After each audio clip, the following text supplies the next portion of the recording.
Hello and welcome to Global Eye. I'm Parikshit Luthra. In a bid to boost private sector cooperation in the semiconductor sector, India and the United States have inked an initial pact which would facilitate business opportunities and develop an ecosystem to reduce their dependency on China and Taiwan. In fact, the U.S. imposed export controls to curb high-tech semiconductors being exported to China. Joining me now to discuss this further, I'm joined by Ajit, Manocha, President and CEO of Semiconductor Equipment and Materials International, Paul Scharre, Vice President, Director of Studies at Center for New American Security, and Jeffrey Bean, Program Manager of Tech Policy at ORF America. But before we go across to our guests, I caught up with Thea Rosman-Kendler, the Assistant Secretary of Commerce at the Export Administration in the United States. Let's play out that exclusive interview for you. I'm so excited to be here. This is a great time, a promising time in the U.S.-India high technology relationship. We look at strategic trade controls as the building blocks for all the innovation that we hope to accomplish with India. And so I'm here to talk about our common interests, our common security outlook, and how the United States and India can work together even more closely for secure trade, which leads to open and accessible trade. Right. I'd like to ask you about the U.S. export controls that were imposed with regard to high-end chips and high-end semiconductor technology reaching China. What is the larger aim of that? Because there is also a worry in the U.S. industry that it may backfire on them as well. We imposed those controls last fall with a very clear national security picture in mind. We targeted only the most advanced chips because we did not want to unduly interfere with commercial trade. By targeting the most advanced chips that can be used in supercomputers, that can be used in artificial intelligence programs, we're targeting China's military modernization capabilities. We're also targeting their abuses of human rights. When they can build supercomputers and data centers based on those supercomputers, it enables their ability to track minority populations. And so all of these activities are contrary to U.S. national security and foreign policy, and we took decisive action under the Biden-Harris administration to make sure that we are cutting off China's access to these technologies. Right. Have you also seen countries like Russia circumventing those export controls and sanctions when it comes to high-end technology, including high-end semiconductors? Yes, it's something that we're monitoring very closely. We are concerned that countries and companies are being taken advantage of as Russia builds illicit procurement networks to try to gain access to technologies that we and 38 other global economies have cut off from Russia and Belarus. We are we see in the debris found on the battlefield in Ukraine that Russia is using components in its missiles, in its weaponry, its drones that are manufactured outside of Russia. And we want to make sure that they do not have the capacity to rebuild and repair their war machine.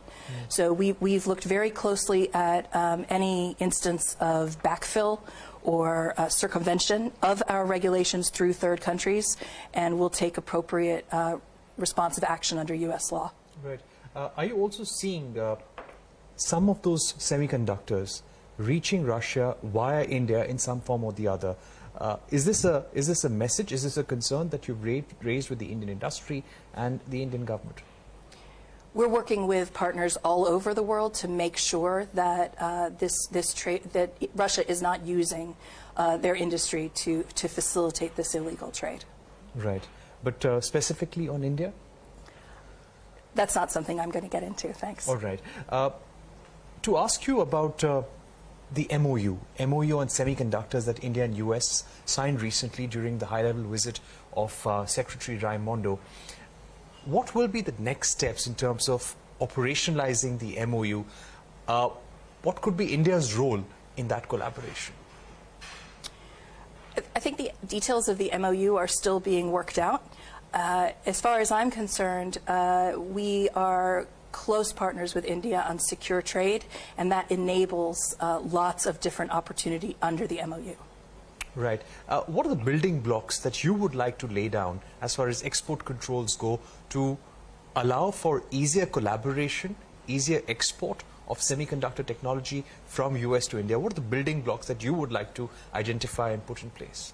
Well, actually, as it stands now, we treat India, because it is a major defense partner, we treat India as if it were akin to a NATO partner.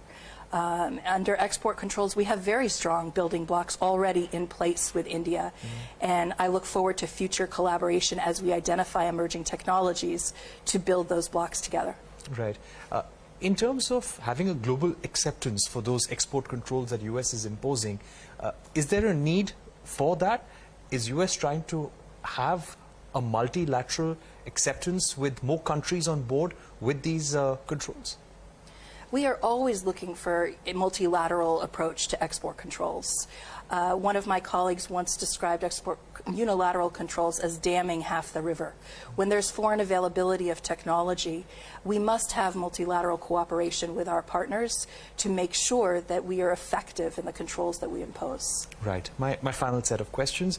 What are the issues that you would like to put on the table ahead of this dialogue when it comes to export controls to facilitate trade between the two countries in high-end technology? One thing that's we've come to realize during our week in India is that we have some availability for smoother trade without license that doesn't seem to be fully taken advantage of by Indian companies. And so we'd like to do more education and outreach to Indian companies and to their U.S. exporters to make sure they understand that there may be smoother ways, faster, more effective and efficient ways to receive trade from the United States that isn't being used right now. All right, so that was Thea Rosamund Kendler, the Assistant Secretary for Export Administration, talking about export controls to stop high-end chips from going to China and Russia. Let's open this up for our viewers. Let me go across to Paul, who's on our panel right now. Paul, thank you very much. Give us a sense of the larger aims of the U.S. export controls. We had the Assistant Secretary Kendler explaining that U.S. wants to deter China from getting that high-end technology, those advanced chips, which can be used in AI, military weapons as well. But is the U.S. really successful in doing so?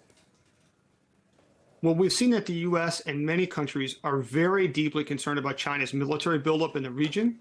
China's been threatening many surrounding countries, India, Taiwan, many others.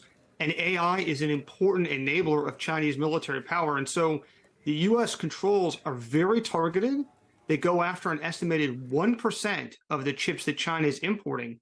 But these most advanced chips are essential to control these to make sure that China is not leveraging this technology to improve its military and to threaten the region. Right. Mr.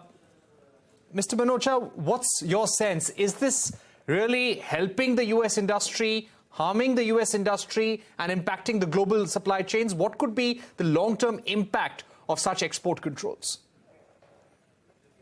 Thank you, Mr. Luthra.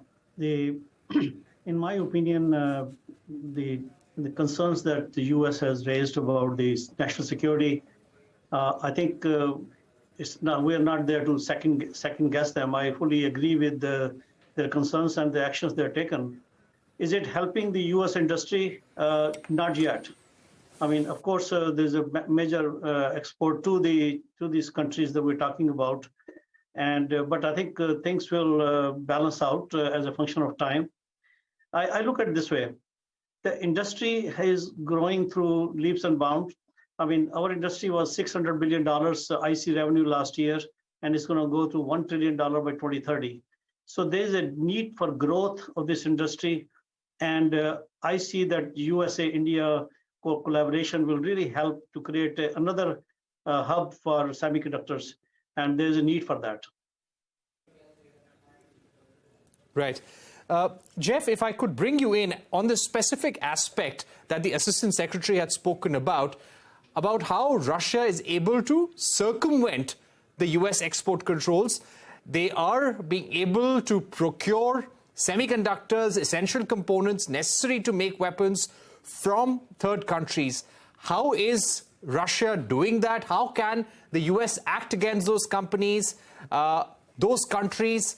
Does it really have the wherewithal, or would it need multilateral consensus to really implement these export controls successfully and take action against countries which are supplying these semiconductors to Russia? Thanks, Parikshit. Great question. I want to emphasize that with respect to smuggling these chips, some of them are extremely small, especially at the die size level. So you have to have a really fine net if you were hoping to capture all of these ships reaching the battlefield in Russia. However, the point you make about multilateralizing these controls is a really important one.